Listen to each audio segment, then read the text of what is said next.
करें स्टार्ट। चलो देखो जी, चैप्टर हमारे पास कॉस्ट है और इसके हम साथ साथ रेवेन्यू को भी रिवाइज करेंगे। ठीक है, देखो सबसे पहले कॉस्ट का मतलब क्या होता है।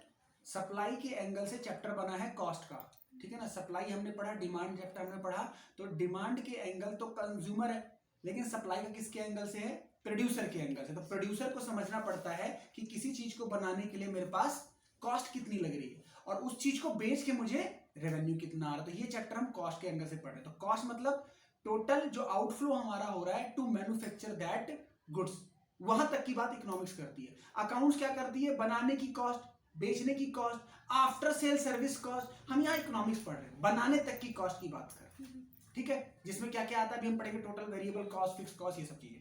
उसके बाद जो इंपॉर्टेंट है, एक है एक्सप्लिसिट कॉस्ट और इम्प्लिसिट कॉस्ट। ठीक है, जो वीडियो देख रहे हैं वो कोई भी बुक खोल के बैठ जाओ, जो टॉपिक मैं पढ़ा रहा हूं कोई भी पीडीएफ खोल के बैठ जाओ, वहां से रिवाइज कर लो। एक्सप्लिसिट कॉस्ट क्या होती है और इम्प्लिसिट क्या होती है। देखो मैं अंडरलाइन करा रहा हूं main word. Explicit cost incurred on account of purchase of factor and non factor input from the market. और यहां पे क्या लिखा है, इम्प्लिसिट में सेल्फ ओन्ड इनपुट। मतलब जैसे मान लो मैं पेन बनाता हूं और पेन में मैं क्या करता हूं, एक रिफिल लगा के देता हूं कस्टमर। अब उस रिफिल के दो तरीके, या तो मैं दूसरी कंपनी से बोलूं रिफिल इसमें दे दे और जो पैसा लगता है मेरे को तू चार्ज कर ले, मैं इसको कस्टमर को पूरा बंडल दूंगा, पेन प्लस रिफिल।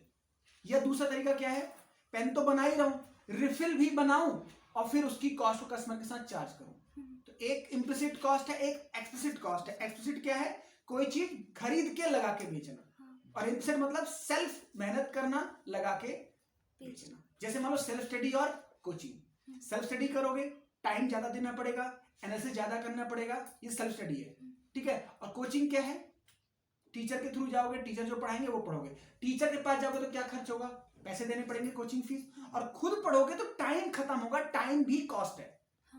टाइम जो इन्वेस्ट कर रहे हो वो भी एक कॉस्ट है। दोनों समझ आ गए।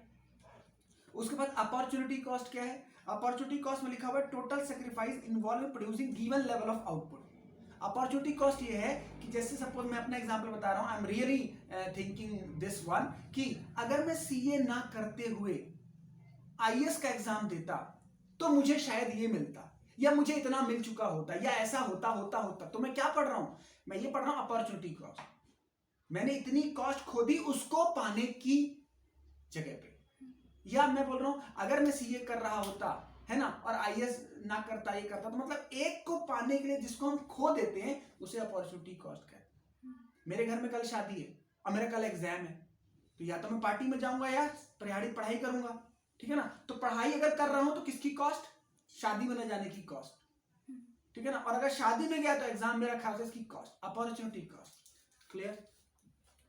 फिर आता है कंसेप्ट फिक्स कॉस्ट का। फिक्स कॉस्ट क्या होती है, the cost which remain same at every level of output. मेरे पास आप पढ़ रहे हो, एक बच्चा पढ़े, दो बच्चा पढ़े, 10 बच्चा पढ़े, 20 बच्चा, पूरा बैच पढ़े, मेरा क्या होगा, यहां का जो रेंट है इंस्टीट्यूट का वो क्या रहेगा, सेम रहेगा at every level of output, ठीक है, ठीक है। और वेरिएबल, दूसरा कॉस्ट क्या है, वेरिएबल कॉस्ट। वेरिएबल मतलब जितने ज्यादा बच्चे आएंगे उतना ज्यादा मेरा इंक खत्म होगा, उतना ज्यादा मेरा मार्कर खत्म होगा, ठीक है ना, उतनी ज्यादा इलेक्ट्रिसिटी आएगी। तो some cost are directly linked with the level of output. Clear है। अब इन दोनों को अगर जोड़ दोगे तो क्या आ जाएगा, टोटल कॉस्ट। अगर हम फिक्स कॉस्ट और किसको जोड़ दें, वेरिएबल को, तो क्या जाएगा, फिक्स कॉस्ट। अब आपकी बुक में क्या दिया है, देखो टोटल कॉस्ट दिया, मैंने वेरिएबल समझाया, फिक्स समझाया। एवरेज की बात करते हैं अब। तो एवरेज, किसी का भी एवरेज कर दो। जैसे मान लो मेरे पास ये 10 स्टूडेंट बैठे हुए, ठीक है, और इन 10 स्टूडेंट को पढ़ाने की वजह से मेरे 5,000 रुपए खर्च हो गए, तो what will be my average variable cost, क्योंकि स्टूडेंट पे जो खर्चा आ रहा है वेरिएबल कॉस्ट है। तो एवरेज वेरिएबल कैसे आएगी, टोटल कॉस्ट 5,000 डिवाइड बाय 10। और अगर मेरा रेंट 10,000 है, 10 बच्चे पढ़ रहे हैं, तो what will be average fix cost, 10,000 divide by 10, 1,000। समझ में आया, एवरेज सिंपल है। और टोटल कॉस्ट में एवरेज कैसे निकाल देंगे, फिक्स को जोड़ो, वेरिएबल को जोड़ो, डिवाइड बाय स्टूडेंट्स। अब मेरा रेंट कितना था, 10, स्टूडेंट पे खर्चा हो रहा है कितना, 5, 15 डिवाइड बाय 10। क्लियर है, सिंपल। इसी को हम चार्ट पे बना देते हैं इकोनॉमिक्स में।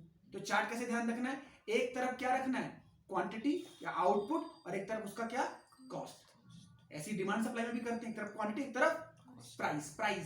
प्राइस, यहाँ पे प्राइस हटा क्या कर देना है, कॉस्ट, रुपया, खर्चा कितना हो रहा है, सिंपल, और उसको पैटर्न बना देना। थ्योरी समझ गए, चार्ट बन जाएगा। थ्योरी समझे, चार्ट तुक्का बनाओगे, चार्ट में तुक्के लेकर मिटाता रहोगे हमेशा।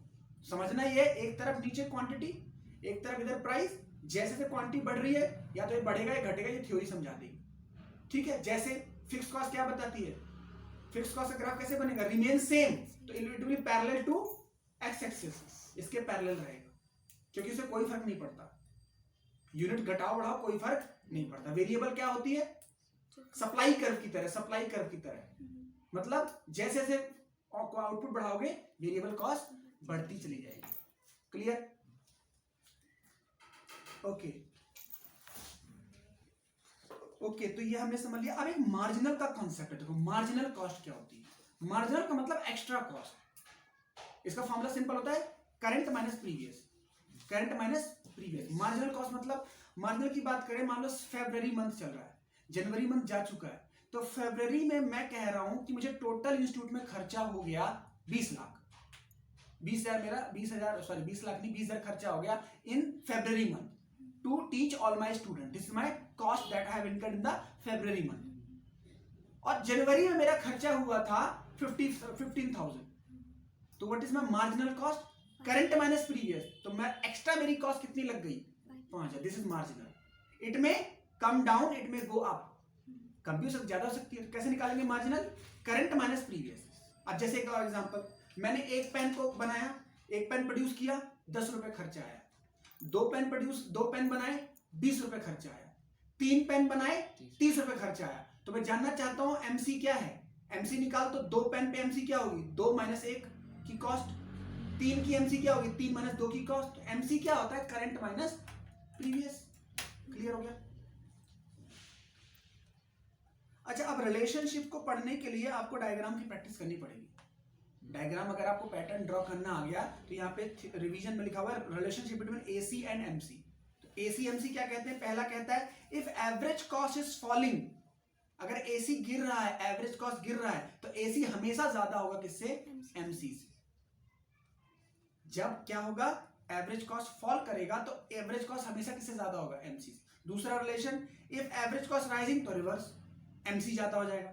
और अगर कांस्टेंट है एवरेज कॉस्ट, बिल्कुल बढ़ नहीं रही, तो दोनों बराबर हो जाएंगे, AC is equal to MC. अब रिलेशनशिप बता रहा है किसका, टीसी एंड एमसी का। टीसी और एमसी, देखो क्या लिखा हुआ पहला, TC increases at an increasing rate when MC is increasing.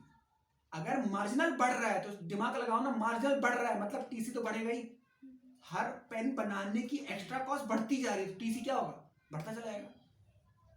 TC increases at constant rate when MC is constant. अब तुम ये सोचो, एक पेन बनाने की कॉस्ट क्या है, कांस्टेंट है, तो टीसी जो है कांस्टेंट रेट से बढ़ रहा है, कांस्टेंट है। इसका उल्टा, TC increases eight diminishing rate when MC is decreasing. मतलब एमसी जो है पहले पेन में 10 था, सेकंड -1, तीसरा पेन बनाया तो 28 रुपए खर्चा आया। पहले में 10, दूसरे में 20, तीसरे में 28, एमसी गिर गया ना, 8 हो गया, पहले 10 था। तो ये कह रहा है कि TC increases in diminishing rate when MC is decreasing, मतलब बढ़ रहा है टीसी लेकिन गिरते रेट से बढ़ रहा है, 10-10 नहीं जुड़ रहे उसमें हर बार। क्लियर हो रहा है। बस इतना सा हमारे पास ये है कॉस्ट। अब इसी के रिस्पेक्टिव जरा बात करते हैं रेवेन्यू क्या होगा, है ना। मैं इसी में रेवेन्यू रिवाइज करा देता हूं, लेकिन हम इसको अलग से कवर अप करेंगे जब हम इसको चैप्टर को देखेंगे। एक बार मैं रेवेन्यू का रिवाइज करा रहा हूं, अगर जितना हमारे पास समझ आ जाएगा, लेकिन इसको हम अलग से पढ़ेंगे, राइट। कंटिन्यू कर रहे हैं इसी लेक्चर में। देखो अब इसमें अगर हम रेवेन्यू की बात करें तो देखो क्या क्या चीजें नहीं आ रही हैं। पहला रेवेन्यू क्या होता है, वहां पे खर्चा था, अब यहाँ पे इनकम है। जो पेन बेच के मुझे आमदनी होगी उसको मैं क्या बोल रहा हूँ, रेवेन्यू। रेवेन्यू भी क्या हो सकता है, टोटल रेवेन्यू, एवरेज रेवेन्यू और मार्जिनल रेवेन्यू। टोटल रेवेन्यू क्या, यहाँ फिक्स कॉस्ट वगैरह ना मत लेना, फिक्स का मतलब नहीं, कॉस्ट के एंगल से लिंक मत करना, कॉस्ट जैसे प्रिंसिपल से। यहाँ पे देखें टोटल रेवेन्यू क्या होगा, एवरेज रेवेन्यू और मेरा जो मार्जिनल रेवेन्यू एक्स्ट्रा, ठीक है ना। तो टोटल रेवेन्यू का मतलब क्या हुआ, सारे प्रोडक्ट बेचने के बाद मुझे जितनी इनकम आती है वो मेरा क्या है, टोटल रेवेन्यू। एवरेज रेवेन्यू क्या होगा, कितना आया टोटल कितने पेन बेच के, एवरेज रेवेन्यू, ठीक है। मार्जिनल रेवेन्यू क्या होगा, सिंपल, करंट माइनस प्रीवियस। 10 बच्चों को पढ़ाया, इतनी फीस आई, पहले 5 बच्चों को पढ़ाया, इतनी फीस आई, तो मार्जिनल क्या हो जाएगा, डिफरेंस। क्लियर? यहाँ पे भी relationship between T R and M R हम ग्राफ से देखेंगे, ए आर कर्व पे डिमांड का। तो अब यहाँ पे हम ये पढ़ेंगे कि यहाँ पे डिमांड कर्व का लिंक आएगा, रेवेन्यू में डिमांड कर्व का लिंक आएगा। और कॉस्ट में क्या देख रहे थे, सप्लाई कर्व की तरह कौन सा कॉस्ट बन रहा था, वेरिएबल कॉस्ट सप्लाई की तरह बन रहा था। तो ये हमने पूरा कॉस्टिंग का रिवाइज कर लिया। मैंने रेवेन्यू थोड़ा सा ही लिया क्योंकि उसको डिटेल से पढ़ेंगे। This is all about your costing chapter, right.